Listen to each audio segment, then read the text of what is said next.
اعوذ باللہ من الشیطان الرجیم بسم اللہ الرحمن الرحیم الم تر ان اللہ یولج اللیل فی النہار، کیا تم دیکھتے نہیں کہ اللہ تعالیٰ رات کو پرو لاتا ہے دن میں، ویولج النہار فی اللیل، اور دن کو پرو لاتا ہے رات میں۔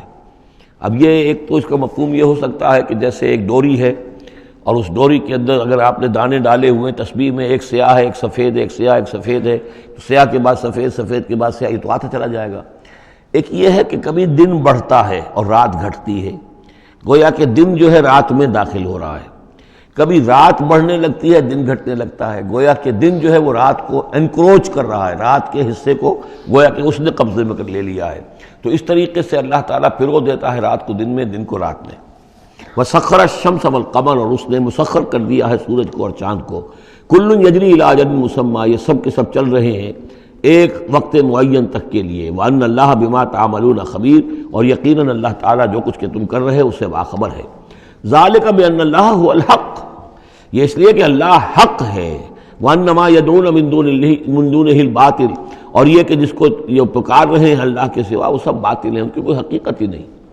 باطل اس کو کہتے ہیں جو نظر تو آئے ہو نہ، کوئی حقیقت اس کی نہ ہو، جیسے شراب، پانی نظر آتا ہے لیکن پانی ہے نہیں۔ وَأَنَّ اللَّهَ هُوَ الْعَلِيُّ الْكَبِيرُ، اور یقیناً اللہ تعالیٰ ہی ہے سب سے بلند و بالا اور سب سے بڑا اور عظمت والا۔ أَلَمْ تَرَ أَنَّ الْفُلْكَ تَجْرِي فِي الْبَحْرِ بِنِعْمَتِ اللَّهِ لِيُرِيَكُم مِّنْ آيَاتِهِ، کیا تم دیکھتے نہیں کہ کشتیاں چلتی ہیں سمندر میں یا دریا میں اللہ کی نعمتوں کو لے کر؟ ظاہر بات ہے ٹرانسپورٹ جو ہوتی تھی پہلے بہت بڑی، وہ سمندروں میں کشتیوں سے، دریاؤں میں بھی۔ لِيُرِيَكُم مِّنْ آيَاتِهِ، تاکہ وہ تمہیں دکھائے اپنی آیات میں سے۔ ان فی ذلک لآیات لکل صبار شکور، یقیناً اس میں آیات ہیں، لیکن کس کے لیے؟ ان سب لوگوں کے لیے جو صبر کرنے والے ہیں، شکر کرنے والے ہیں۔ صبار یہ بھی مبالغے کا صیغہ ہے، فعال کے وزن پر، بہت صبر کرنے والا۔ شکور فعول کے وزن پر ہے، بہت زیادہ شکر کرنے والا۔ وَإِذَا غَشِيَهُم مَّوْجٌ كَالظُّلَلِ، اور جب یہ کبھی سمندر میں ہوتے ہیں اور ان کے اوپر ایک موج چڑھتی ہے اور ڈھانپ لیتی ہے انہیں جیسے کہ بادل ہوں، ایسی موج آ رہی ہے کہ گویا کہ وہ تمہارے اوپر سے گزر جائے گی۔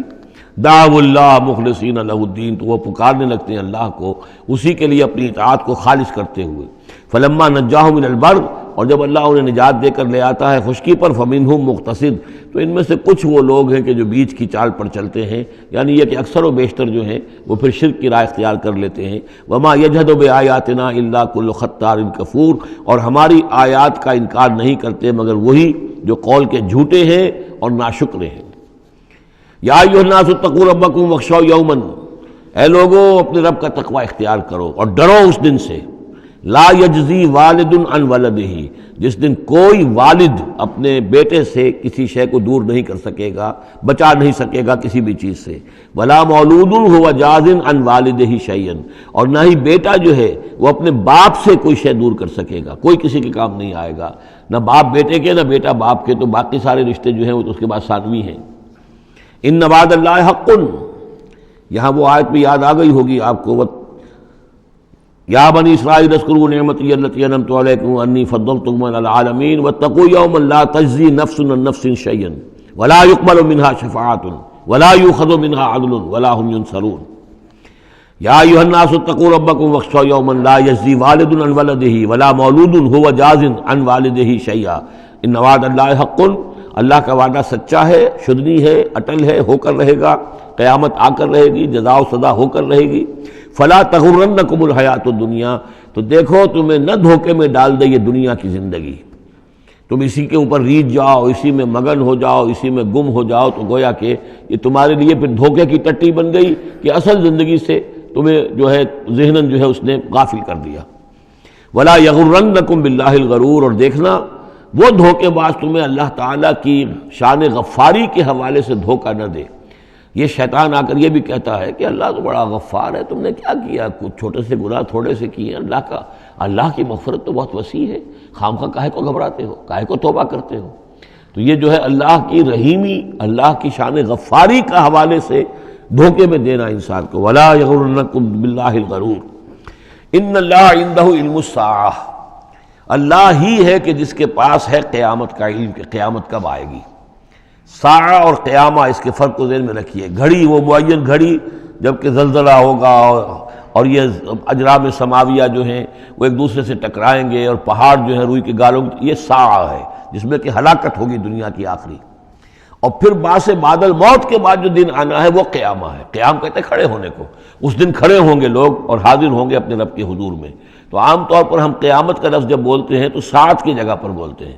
قرآن کی جو پرٹیکولر اپنی ٹرمینالوجی ہے اس میں یہ ساعہ ہے، وہ گھڑی کہ جس میں ہلچل ہوگی، اور یہ جو بھی کچھ ہونا ہے جس کا کہ نقشہ کھینچا گیا، القاریہ والقاریہ وما ادراک ما القاریہ، یہ ہے الساعہ۔ لیکن پھر جب بعد الموت کے بعد جب کھڑے ہونا ہے قبروں سے نکل کر اللہ کے حضور میں، تو یہ ہوگا قیامہ، کھڑے ہونے کا دن۔ ان اللہ عندہ علم الساعہ، وہ ساعت کب آئے گی اس کا علم صرف اللہ کے پاس ہے۔ وَيُنَزِّلُ الْغَيْثَ، وہی بارش برساتا ہے۔ وَيَعْلَمُ مَا فِي الْأَرْحَامِ، وہ جانتا ہے جو کچھ کے رحموں میں ہے، ماں کے پیٹ میں کیا ہے وہ جانتا ہے۔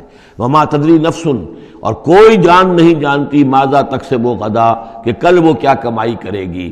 وَمَا تَدْرِي نَفْسٌ، اور کوئی جان نہیں جانتی بِأَيِّ أَرْضٍ تَمُوتُ، کہ کس زمین میں اس کی موت واقع ہوگی۔ ایک شخص ہے اپنے ملک سے صرف چند دن کے لیے کہیں باہر گیا، وہیں انتقال ہو گیا، اسے کبھی گمان بھی نہیں ہو سکتا تھا۔ سال ہر سال سے کہیں مقیم ہے، وہاں موت نہیں آئی، اور کہیں گیا ہے اور وہاں موت آ گئی۔ تو کوئی نہیں جانتا کس زمین میں اس کی موت واقع ہوگی۔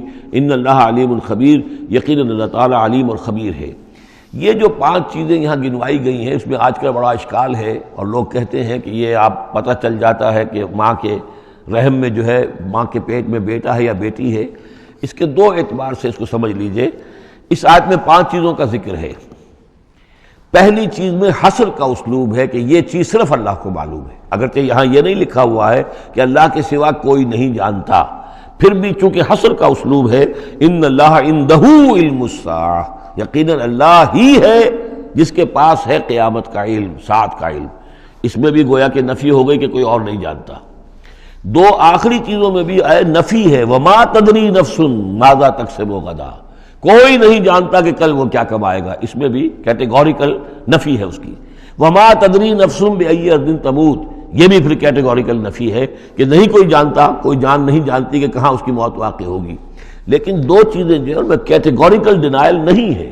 وَيُنَزِّلُ الْغَيْثَ، اللہ بارش برساتا ہے، یہ کہاں لکھا؟ نہ یہاں اس حصر کا اسلوب ہے، نہ یہ لکھا ہے کہ یہ کام جو ہے صرف اللہ کرتا ہے۔ اسی طرح یعلم ما فی الارحام، اللہ جانتا ہے جو کچھ کے رحموں میں ہے، اب یہ جو نہیں لکھا کہ کوئی اور نہیں جانتا۔ اس اعتبار سے قرآن مجید کے الفاظ جو ہیں ان کے اوپر تو اعتراض وارد ہو ہی نہیں سکتا۔ البتہ اعتراض اگر کچھ وارد ہوتا تو ایک حدیث پر ہوتا ہے۔ حدیث میں یہ آیا ہے کہ حضرت جبرائیل نے جب پوچھا تھا کہ مجھے قیامت کے بارے میں بتائیے، تو اس میں سے ایک روایت میں یہ الفاظ آئے ہیں کہ فی 5 لا یعلمہن الا اللہ، یہ قیامت کا علم جو ہے یہ تو ان 5 چیزوں میں سے ہے جنہیں اللہ کے سوا کوئی نہیں جانتا، اور وہاں حضور نے یہ ساری چیزیں گنوائی ہیں۔ اس کا جو ہے جواب وہ یہ ہے کہ رحم میں کیا ہے اس کا صرف ایک پہلو ہمیں معلوم ہوا ہے کہ وہ بیٹا ہے یا بیٹی ہے، باقی جو کچھ ہے اس کے نہ معلوم کتنے پہلو ہیں، کتنا ذہین ہے، کس قدر فطین ہے، اس کے اندر کیا اوصاف ہے، اس میں کیا صلاحیتیں ہیں، شقی ہے یا سعید ہے، نیکوکار ہوگا بدکار ہوگا، کیا پتہ ہے، یا ہوگا یا ہوگی۔ تو اس سے یہ کہ اس کی جو حدیث کا بھی معاملہ ہے اس کی بھی جو ہے اس کی توضیح موجود ہے، اس پہ کسی گھبرانے کی ضرورت نہیں ہے۔ ان اللہ علیم الخبیر، یقیناً اللہ تعالی علیم اور خبیر ہے۔ صدق اللہ العظیم۔